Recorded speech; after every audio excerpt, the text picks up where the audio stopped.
पुरातील Azad Hind nature आर्मीच्या वतीनं झाडांचा श्वास करा मोकळा या अभिनव मोहिमेची सुरुवात झाली आहे। या मोहिमेचे उद्घाटन राज्याचे आरोग्यमंत्री आणि कोल्हापूर जिल्ह्याचे पालकमंत्री प्रकाश आंबेडकर यांच्या हस्ते ताराबाई उद्यान इथं करण्यात आलं।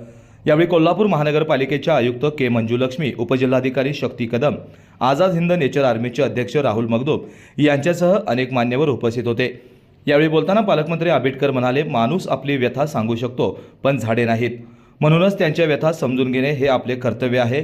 झाडांच्या भोवतीचे सिमेंट आणि डांबर काढून टाकून झाडांचा श्वास मोकळा करण्याचा उद्देश या मोहिमेमागे असल्याचं सांगितलं। या मोहिमेअंतर्गत 5 लाख झाडांना आळे करून त्यांना पाणी मिळवून देण्याचा प्रयत्न केला जाणार आहे। यामुळे जमिनीतील भूजल पातळी वाढवण्यास मदत होणार असून पर्यावरणीय समतोल साधण्यासाठी ही एक महत्त्वपूर्ण पायरी ठरणार आहे। या कार्यक्रमास उपजिल्हाधिकारी शक्ती कदम, उपायुक्त राहुल रोकडे, शहर अभियंता नेत्रदीप सरनोबत, जल अभियंता हर्षजित घाटगे, डॉक्टर विजय पाटील, परितोष उरकुडे, वृषाली मगदूम, सुनीता भोसले, अपर्णा पाटील, नितीन कांबळे आदी मान्यवर उपस्थित होते।